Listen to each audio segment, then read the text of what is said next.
Chisanga Malata here with the man who needs no introduction. You only need to take one look at him to realize who it is. Of course, I'm talking about UFC Hall of Famer Michael the Count Bisping. Michael, how are you doing? I am fantastic. It's quite the introduction. What do you mean you only need to take one look? What does that mean? You've got one of the most recognizable faces in mixed martial arts. That's what I'm saying. Oh, thank you. I wasn't sure what angle we were going from here, but okay, I'll take it. Thank you, buddy. I know. So twice in the space of 2 months I was speaking to you after a long hiatus due to the pandemic. I mean, what's the old saying about London buses and everything? What's this saying? I have no idea what you're talking about. It's lovely to talk to you. No, what is that saying? You've never heard of the old English saying that you wait for a London bus. Oh, sorry. Oh, yeah, no, of course. Yeah. Well, I don't wait for London buses. I wait for Lancashire buses. And they never come and then two come at once. No, I get it. Always a pleasure, mate. It's good to see you. But before I crack on, I want to say congratulations to Lucas competing in his first wrestling tournament. How proud of you are? Oh, mate, I was so proud, because he's a little sweetheart. He really is. But Saturday he went out there and, he had 5 matches, won 4 pins, did amazing. I know wrestling isn't a big sport in the UK, but out here in the States, it's massive. Callum actually flies out to Romania on Friday to compete, representing England out there in international tournaments. So, yeah, he's doing great things as well. But thank you. I appreciate that. It's all right. As a Brit, all I've got to say is that if he becomes Olympian level, he's got to represent the UK, Team GB. Oh, no, 100%. That's actually why he's going to Romania. He's trying out for the Commonwealth Games. Oh, okay. But to qualify, he has to be in a number of international tournaments. So he was just in Birmingham at a camp. Now he's going to Romania. So, yeah, that is the plan. Hopefully next year in Birmingham, he'll be on the British Commonwealth team. And then hopefully after that, Paris 2024. Yeah. Because the Commonwealth Games, I thought, oh, sweet, we're going to get to go to India or somewhere, or New Zealand or Australia. No, Birmingham. I was like, oh, for crying out loud. But then I'm like, son, you better make it on the Olympic team because I fancy a little trip to Paris. I'm sure he will do. So, Mike, we're here to talk about not mixed martial arts to begin with. We're here to talk about one of the biggest combat sports stars, whether you like him or not. Jake Paul's fighting Tyron Woodley, former UFC welterweight champion Tyron Woodley. Now, I know we talked about this a couple months ago and you gave your opinion on it, but has your stance on the fight changed now that we're just a few days away from it? Yeah, I'm not sure what my stance was back then, but the way I feel right now is, listen, fair play to Jake Paul. I commend him, actually. The guy comes from a position of privilege, shall we say. He was a Disney child, and then he's got a massive YouTube following. He's got fame, he's got fortune, and he's still choosing to do this. And for that, I commend him. I respect him for doing so. It's a really, really tough way to make money, but or to make a living. And I don't think he's doing it necessarily for the living, although the fame and fortune is nice. But I know firsthand, when you walk out there into an arena and there's 20,000 people or whatever, and you win, that feeling, there's nothing that can replicate that. And I don't know what he's done in the past, but whatever accolades he has, there's a reason why he's still doing this. And it's that feeling. It's when you punch somebody and they go down and they hold your hand up and you're a winner. You hear about it all the time. And that's what stops fighters from staying retired. That's what gets fighters coming back time and time again. Of course, the money, that's one thing, but that feeling, that rush, that feeling of self-worth, because sometimes you think, like, even now as a fighter, now I'm retired, I'm doing lots of exciting things and I'm very fortunate, but even still, it's like, what am I doing? I should be in there. I should be fighting. That is what I do. So yeah, listen, God bless him. I'm excited for this weekend. Funnily enough, I have no idea what's going to happen, but yeah, I'm excited. Yeah, I'm with you in that one because I was part of the camp that believed that Ben Askren would be able to make this a dirty boxing fight. I know you're looking at me like that. Yep, no, I'm laughing, but I thought if he could clinch him up, if he can tire him out, that he'll be able to get the W. But lo and behold, that didn't actually happen. But with Tyron Woodley, I'm a bit more confident because obviously Tyron's an aggressive power puncher as well, and he's also somebody who's got a point to prove. Yeah, absolutely. He's got a point to prove. Tyron's looking to reinvent himself as a boxer. I think what he wants to do, I think the game plan here is to go out there, beat Jake Paul, their new little show pony for Showtime. And I think Showtime, and they're looking at Jake Paul as a guy to bring in this younger crowd, the younger demographic, and it's a really smart play by Showtime. And if Jake Paul could pass the test, and they've got a star in their hand that they can really market, and it's going to help their brand. As I say, for Tyron, I think he wants to go out there, beat their hot prospect, and make a career in boxing and reinvent himself. However, I don't think it's going to be that easy. Jake Paul, for all the jokes and all the disrespect that he might get from the fight community, he's doing everything right. He's picked up some good competition, but he's early in his career. That's how it goes when you're starting a boxing career. He's the younger guy. He's the taller guy. He's probably the faster guy. Ben Askren, shame on you. I knew Ben Askren was going to get his ass kicked. I think everybody was just saying he would win because of, a little bit of bias from the MMA community. So I respect that. But I was like, you take grappling out of this. He cannot fight. God bless him. He used his wrestling to have a great career in mixed martial arts, but you eradicate that and he can't fight. So I knew that was going to happen. But what Ben Askren has shown throughout his fight career is having a good chin. And Jake Paul knocked him out or dropped him badly with the first proper shot that landed. So he can clearly punch. So for Tyron Woodley, I am a little concerned for him. I'm in Tyron's corner. I want him to go out there and win. Tyron had a great career. He had a bit of a fall from grace, but he's a good person. I want him to do well. But it's not going to be easy. Tyron, in the past, he would wait for the perfect opportunity. And if he waits against Jake Paul, I think Jake's going to get off on him first. As I say, he's the taller guy. He's training with great people. He's got the reach advantage as well, which is going to be massive in boxing. So I don't know what's going to happen. If you want a prediction, I'm assuming you're going to ask for one. Obviously, I'm rooting for Tyron. It's nothing personal. I've got nothing against Jake Paul. As I said, I actually respect him more for what he's doing. But, knowing Tyron, having a personal relationship with the guy, I hope he goes out there and gets it done. For that reason, I'm going to pick Tyron Woodley, but I honestly don't know what's going to happen. It could go either way. Yeah, but one thing that I've noticed about Tyron that I don't necessarily want to say this wasn't the case in his last 4 fights in the UFC, but he looks more motivated than ever right now. Like, I don't know if you've been paying attention to his training clips, and he has his own YouTube channel. Also, like you're now officially a YouTuber yourself. I just started becoming a YouTuber. I haven't done anything for the last week or so. If I spin this camera around, you're going to see about 100 boxes over there because I stopped doing. I'm turning this room into a big fancy studio. Oh, okay. But I'm shit with all that stuff. So I've got a producer, and he comes over tomorrow. We put it all together. So I thought, I'm not putting out subpar content, but check it out, Michael Bisping, YouTube. Boom, continue. Fair enough. And I was just saying that Tyron Woodley, he seems to be more motivated than ever. Is that a vibe that you get from him, from what you've seen of him? Yeah, it is. And he does look motivated. But I think that's because, he's feeling the pressure. Of course, he had a great career as champion. In the UFC, he was a phenomenal fighter. And I would assume he'll be in the Hall of Fame one day. But he lost his last 4.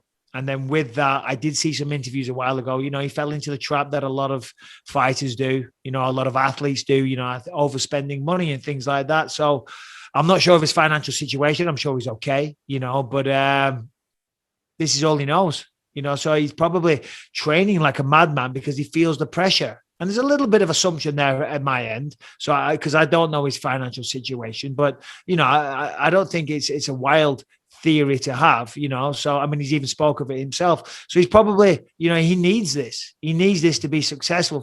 So therefore, he's pushing himself accordingly. But with all of that brings a lot of pressure. And I think on the flip side, again, for Jake Paul, of course, the pressure comes from him wanting to win. The pressure comes from him wanting to be a success and be the man on the night. I don't think it comes from financial hardship. I don't think it comes from any kind of insecurity as what he's going to do for the rest of his life. I think there's a little bit of that for Tyron. So that brings pressure. Now, as we know, pressure can form diamonds. Fucking the most cliched thing ever. But you know what I'm saying? It might come out there and he might rise to the challenge and put on the performance of a lifetime. He might leave Jake Paul flat out, face down on the canvas, or it might make him freeze. I don't think he will. I think we're going to see him because in the Vicente Luque fight, he went out there and I think he felt the pressure and he started off hard, but that was kind of his, that was part of his demise. He came out too fast, too hot. So again, it is a tough spot for Tyron Woodley because think about it as well. Again, Tyron Woodley, the former champion, he used to proclaim to be one of the greatest of all time, certainly one of the best welterweight champs that we did have, to be fair. He should, on paper, beat this guy. So that again brings pressure. There's so much pressure for Tyron. And on the flip side for Jake Paul, it's just like, well, I'm supposed to lose. So it's a weird, it's a balancing act. Fighting is very physical, but I say it all the time. It's 90% mental. We all go out there, we all train, we all do this, but this controls everything. And the reason it doesn't do what you want is because of nerves, because of pressure, because of outside influences, things you read online, all the haters, people on social media, journalists, assholes like me saying what I'm saying right now. Do you know what I mean? And that all forms, it creates pressure in the mind and stops you fighting to the best of your ability. And moving on, what's your thoughts on another MMA fighter entering the boxing thing, Anthony Taylor against Tommy Fury? What's your thoughts on that fight? Do you think that Anthony has any chance? I think he's got a record of, I think it's 7-5 or 7-4 in mixed martial arts. I can't remember off the top of my head, but I think it's going to be an uphill task for him to beat Tommy. Yeah, has he had many boxing fights? Because I haven't done my research for that yet. I'm not too sure, and I should have done my research with that. No, because I just had a workout before when I was in there. I knew I was doing these interviews. So I looked him up, right? And I think I was looking up the wrong Anthony Taylor because I spoke to another journalist. I said, well, he's lost his last 4. They went, what are you talking about? He's won his last 5. I'm like, well, I'm definitely looking up the wrong guy. But I'm not there till Sunday. But I do know Tommy Fury is, he's undefeated. He's doing well. He looks good. Obviously, he's got a great inspiration in Tyson Fury. Just being around that and seeing what that has done for Tyson, seeing what that has given him, who wouldn't want to replicate that? Who wouldn't want to be the man? Who wouldn't want to see this man, Tyson, he's been very inspirational to a lot of people. His struggles with weight and mental health issues and all the rest of it, to see him rebound and the performances he's put on in the ring. Last time we saw him against Deontay Wilder, what a beatdown that was. And I just want to see him against Anthony Joshua. But for Tommy, it's just to be around that, that's going to push him to the level. That's going to make sure he's training his ass off, because you just being around that and getting a little taste, just seeing what it can do for Tyson. Who wouldn't want that? So I'm expecting Tommy to go out there and do well. Remember, he's got a little bit of fame himself, or infamy, whichever one you want to call it.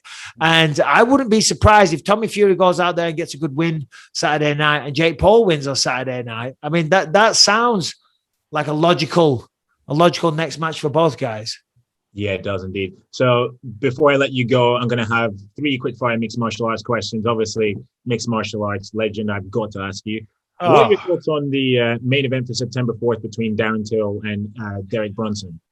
It's a must win for Darren Till. Darren Till's going to go out there. He's got to defend the takedowns and go to work with the striking. And I do believe he will be successful. I'm not making an official prediction, but Darren has good takedown defense. He's hard to take down. And if he does get taken down, he jumps up quickly. However, Derek Brunson's no walk in the park for anyone. I think he's on a 5-fight win streak or a 4-fight win streak right now.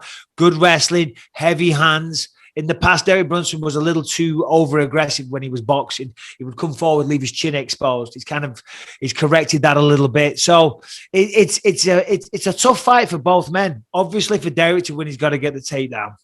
For Darren to win, he's got to keep it on the feet.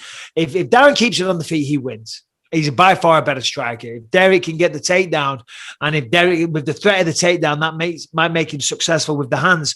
So, as I say, for both men, it's a must win. But for Darren, he wants to be the champ.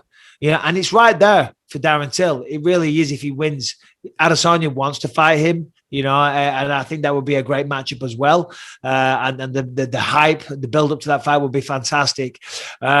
But he's got to win. He's got to beat Derek Brunson. I'm calling the fight, so I can't make an official prediction. Otherwise, it looks a little biased. Yeah. But I wish both men the best, and I'm glad I get to be there. But I'm also devastated that it's not going to be, in London. I was looking forward to a nice little trip home, see my mum. You know what I mean? I haven't seen her for a couple of years, but I'll have to drive down the street and go to Vegas instead.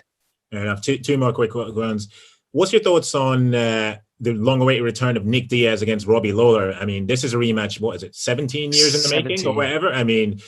It's a fight that nobody foresaw coming like a year or two ago when they saw Nick Diaz give that interview with Ariel Helwani, and everybody thought that fighting wasn't the best thing for him. But he's got himself back in fighting shape. He's in good mental state as well. What's your thoughts on the rematch with Robbie? Yeah, listen, everyone loves Nick Diaz. Everyone loves the Diaz brothers, the way they fight. They're real, you know what I mean? Nick Diaz, he has got himself in phenomenal shape. So that's very encouraging to see, because there's one thing about Nate and Nick, and you know, not everyone on the UFC roster, but there's a certain few people, and you'll know who I mean. Like, we're just fighters. I think I'm in that same category as well. And that never leaves you. It doesn't matter how Nick Diaz could go party his ass off for 17 years and not step near a gym. That fighting ability is still there. That heart, that desire, that nastiness will always be there. You know what I mean? And now he's got himself back in shape. It's like riding a bike. You know, the skills don't go just because you don't do it for a while. As long as his body's still physically able to do it, he can get back in shape. You do the sparring, you get the timing back, you get the reflexes, it all comes back. It's like riding a bike. It's like falling off a log. So I'm expecting Nick Diaz to come back. He's fighting Robbie Lawler. That's a perfect comeback fight. It's a guy that he's already beaten. It's a guy that Robbie Lawler has also been around the sport for just as long as Nick Diaz. Yeah, it's great. I love to see it. It's a good throwback fight. I think it's a perfect fight for Nick Diaz. It's a good one for Robbie Lawler as well. I don't think it's going to have, you know, necessarily big, you know, title ramifications or nothing like that. It's just a good old school throwback fight. It's good to see Nick Diaz back. It gives Robbie Lawler a chance to get a little bit of revenge, even though it is from 17 years ago. But still, nice little storyline coming into this one.